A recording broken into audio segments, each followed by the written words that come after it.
What is up, guys and gals? Welcome to another episode of the Nonstop Review. I'm your host, as always, Devon, and joining me equally as always is Rick. Hello, everybody. Now, those of you familiar with the show know we don't like to mince words, we like to jump straight in. But we're doing it a bit different today. Regulars will probably know that at the end of each season we have a quick look, a retrospective if you will, at how our leaderboard shaped out. A non-stop retrospective, as it were. Indeed, although we don't call them that because people need to search things. It means also making a new banner, or we couldn't be bothered. It's got nothing to do with the banner. Anyway, we're looking back at how our leaderboard shaped out for regular show season 1. It came about real quick because first season of regular show only had 12 episodes, which don't worry, it will be rectified for season 2 when we go up to like 24. Yeah. So I'm assuming there's going to be a lot of single picks on this, and then a few up at the top that are just Mordecai and Rigby. I've got to be honest with you, I'm really surprised at how close we had a non-Mordecai and Rigby at the top of our board, but we'll get there when we get there. As you rightly said, we start at the bottom and we climb our way up. Before we actually work our way up, I will just say this, as someone who's watched a lot of regular show, I'm really surprised how little Muscle Man and High Five Ghost there is in season 1, and 2, the times they did show up, they didn't really do a lot. Yeah, here's the thing, from what I've seen of Muscle Man in particular, I don't particularly like his character. Like, I like Rigby a lot more than Muscle Man. Muscle Man is very obnoxious, and yes, if you've watched like highlights and compilations, I could see you not liking Muscle Man. But because it's just the same gag all the time. It's the same gag, but the joy of Muscle Man is, as obnoxious as he is so fucking ride or die. It's hard to hate him. Yeah. We didn't even get many My Mom moments in season 1. I think we had like one reference to it, and that reference was, "Hey Benson, do you know who else is getting audited?" And Benson just goes, "If you say your mom, you're fired." My mom, worth it. Like, for real, very good joke. But yeah, so you ready to have a look at our leaderboard and how it shaped out, Rick? Yeah, let's go. Right, we'll start at the bottom and work our way up, as it were. There are 3 people at the bottom with 1 point each. At the very bottom is Gary from that one episode.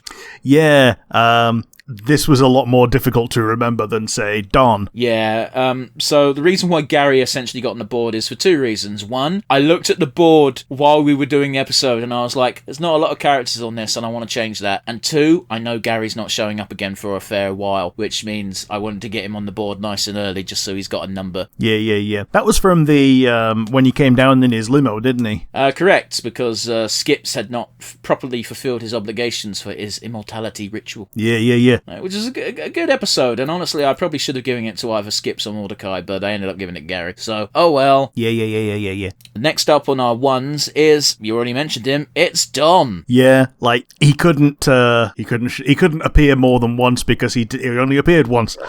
Yeah, I was genuinely surprised he appeared in season 1, but there you go. I think that was a common theme at the end of episodes, being like, I didn't realise this episode was in season 1. Yeah. Like, that's the thing. Like, because it's so devoid of overarching plot threads so early on, that yes, these episodes can just be slotted in at any point and won't feel out of place. Yeah, the only difference is, like, I believe that during one season, maybe 2, Mordecai does actually get a shot with Margaret, and those episodes it becomes weird where you watch one episode where they're clearly a couple, and in the next episode you get like fucking Mordecai and the Rigbys. Yeah, and he's just tee-heeing around Margaret and pining after her and not doing anything. Yeah, and then Margaret going off with people who she barely knows just because generic female attraction, I guess. Yeah. Like, Margaret doesn't get much of a personality in season 1, and I think until Eileen shows up, she doesn't get much of a character at all. Yeah. But speaking of Margaret, I suppose. Yeah. So yeah, it was. I liked Don. He was a fun character. I'm looking forward to seeing more of him, but I'm assuming you don't see very much of him because I knew about Margaret, but I didn't know about Don. Yeah, Don shows up like I think 3 more times, and considering there's like 7 seasons and damn near 300 episodes, it's not a lot. Yeah, it's like a 1% showing. But yeah, let's talk about the character who will definitely be showing up quite frequently. Margaret is our last recipient of a single award.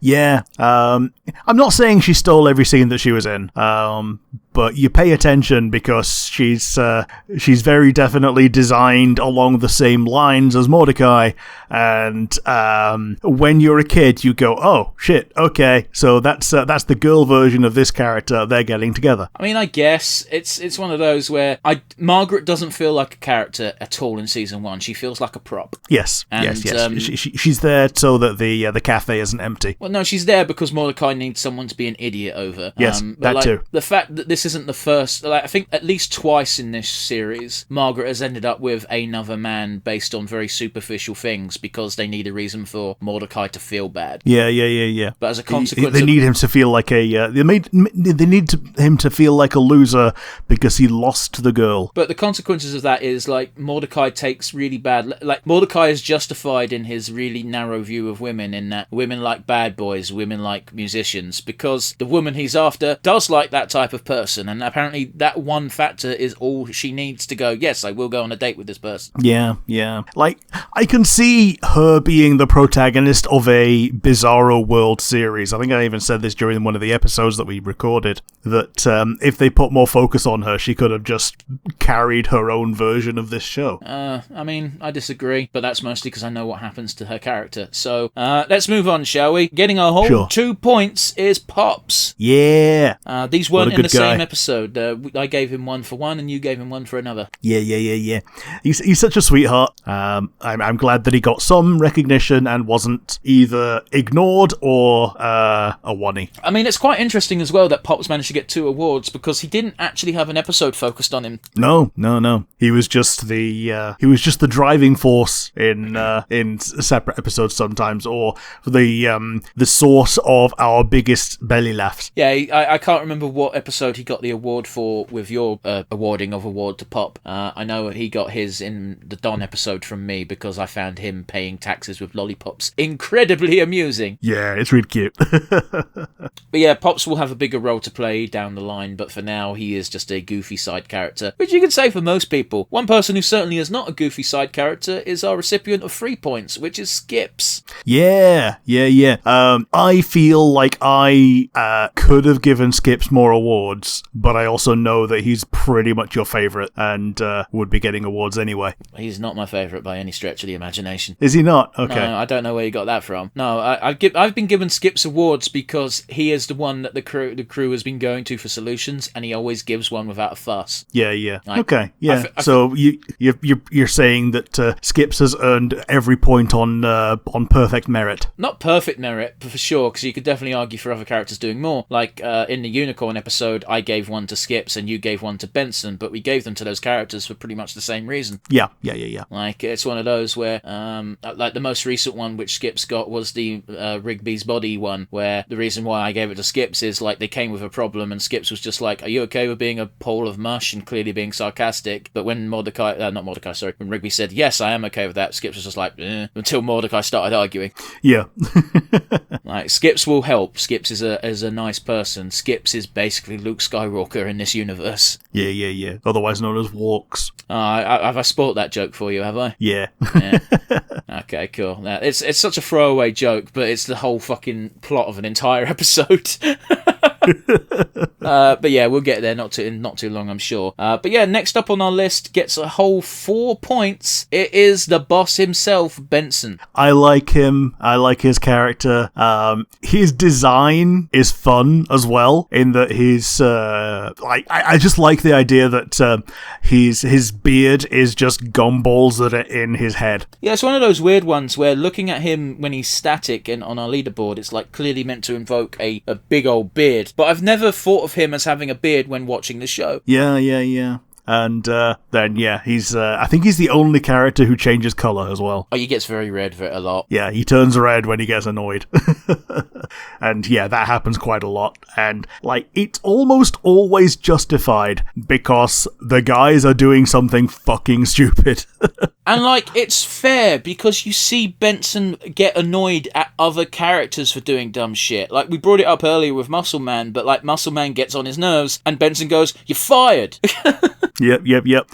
Plus, I'm pretty sure you will at some point see him getting annoyed on our character's behalf at something else. So I think the unicorn episode was a good example of this, in that he was annoyed at the unicorns and he was on everyone else's side. Yeah, like he was annoyed at Mordecai and Rigby because they're the ones who brought the unicorns here, but he was more annoyed at the unicorns. Yeah, they shit on my lawn. That was Skips. Oh, Skips' lawn. Yeah, they shit on my lawn. No, they crapped on my lawn. They tied Benson up and stole some of his gumballs, which again, horrific implications. Oh yes, they took his guts. But yeah, Benson is, I wouldn't say he's chill, but like I admire him weirdly because, again, I can't think of a single time, at least in season 1, where he's been outright annoyed and shouted at the guys and it's not been justified. Yeah. Like, righteous fury on his behalf flowed through me when Rigby took his sandwich. Oh, yes, absolutely. And he even ended that episode, like, incredibly reasonably, in that I don't care anymore kind of thing, because, like, the guys had gone through quite a lot to get the replacement sandwich and still hadn't managed it. No, it wasn't even I don't care anymore. He got the sandwich, but the sandwich is all fucked up and broken. Yeah. And it was just like, and Rigby told the truth, and he went, seriously, do you still really have to lie? And then Mordecai made up a lie, as we know it, as to be like, yeah, we goofed off and we dropped it, we're sorry. And Benson was just like, see, that's all I wanted, was a bit of fucking honesty. It was never about the sandwich, although I am still annoyed about the sandwich. Yep. Like, don't get me wrong, I would hate to have a boss like Benson, because he clearly has a hair fucking trigger, but he's not the worst person in the world. Yeah. Plus, the guys have pushed him to his limit so many times that, yes, he is now on a hair trigger. But I'm pretty sure he's got a hair trigger before Mordecai and Rigby. Yeah, fair enough. It's just like, who's he got working for him before Mordecai and Rigby? He got Muscle Man and High Five Ghost. Apart from Muscle Man telling jokes at inappropriate times, Muscle Man gets his fucking work done. He's got Skips working for him, who's a fucking legend. Mm-hmm. And he never yells at Pops. But then again, oh, no. Pops doesn't actually work for him. So... Yeah, it's more like he works for Pops' father, or granddad, or whatever. Father. Pops' family. Pops' dad. Yeah, Pops' dad. Pops' dad owns the park. Yeah. And I believe I thought he showed up in the first season, but he didn't. He almost certainly appears in season 2. And I can't wait for you to see that character design. Sure. But yes, next up is our silver medal, as it were. I mean, no surprises for guessing who the top 2 characters are. With 5 whole points, it's Rigby. Yeah. It's kind of slightly obvious from how season 1 goes that Mordecai would get more points than Rigby, just because Rigby was kind of the de facto antagonist based on how the plots are written. So it's more difficult for the antagonist to win an MVP than the very definite protagonist, but sometimes he won it because he drove it more than Mordecai did. I mean, there was one episode in particular where we both agreed that Rigby got the MVP award, not because he did more than Mordecai, but because Mordecai was such a turd. Yes. And that was that the one in Cold Storage? No, not Cold Storage. No, Mordecai was justified in that. No, this one was the Love Fist episode. The coffee. Yeah. Coffee. We gave you caramel tea, the sleepiest of teas. Yeah, chamomile. But yeah, because it was such an annoying thing, because I've never experienced that in real life, but if I did, I'd be fucking fuming, and that is, here's this concert I want to go to. I'm like, hey buddy, do you want to go to this concert? And it's like, nah, that band is for lamos. And I'll be like, alright, harsh, but okay, you don't like it, I get it. And all of a sudden, a girl he is attracted to turns up and goes, oh, I love Love Fist, I'm gonna go. And it's like, oh, I love Love Fist too. And it's like, you dick. Yeah, you can immediately just see the eyebrows going from neutral to frown. It's like, fuck you, Betty. It is what it is. Like, I mean, I get, and also Mordecai has some weird views on women. Yeah, and they come out a lot during these Margaret episodes, and I think it gets better with time. But like, he even said, like, there's only one thing people go to concerts for, implying it's to meet girls and do diddly things. And it's like, well, no, most people go to concerts because they want to, see the band they like. Yeah. Yeah, totally. Like, he doesn't do himself any favours, especially in this first series. And again, it gets better. Like, he's not a full-on incel or anything. He's just got some views that are a bit antiquated, shall we say. But speaking of Mordecai, absolutely. He tops our board for season 1 with a whole 7 awards. Yeah, it's very obvious that he is the main character, and it's why it's Mordecai and Rigby and not Rigby and Mordecai. I mean, like, there was a whole episode where they argued over who gets to be player 1 because it's always Mordecai. Yeah. Plus, the fact that he's voiced by the creator. I was going to say, like, Mordecai is voiced by J.G. Quintel. Is that his name? Yeah. And, I like Mordecai a lot, especially in this first season, because, he's a bit of a slacker, but you can quite clearly see that it's amplified by, like, 10 when he's hanging out with Rigby. Rigby is a bad influence, because Mordecai is forced to be the good one, and Mordecai's not great at being the good one. Yeah.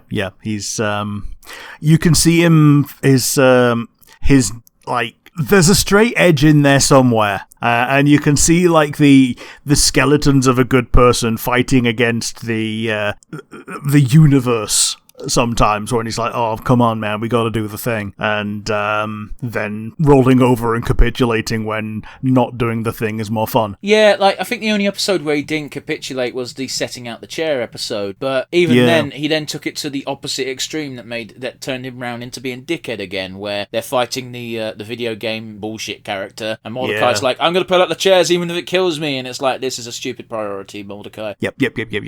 So, but then Mordecai probably did actually have my standout favourite lines of the show, and that was in the Meet Your Maker episode where they were stuck in the freezer, and Rigby's like, I can fix this. No, dude, you can't fix... What are you doing with that drumstick?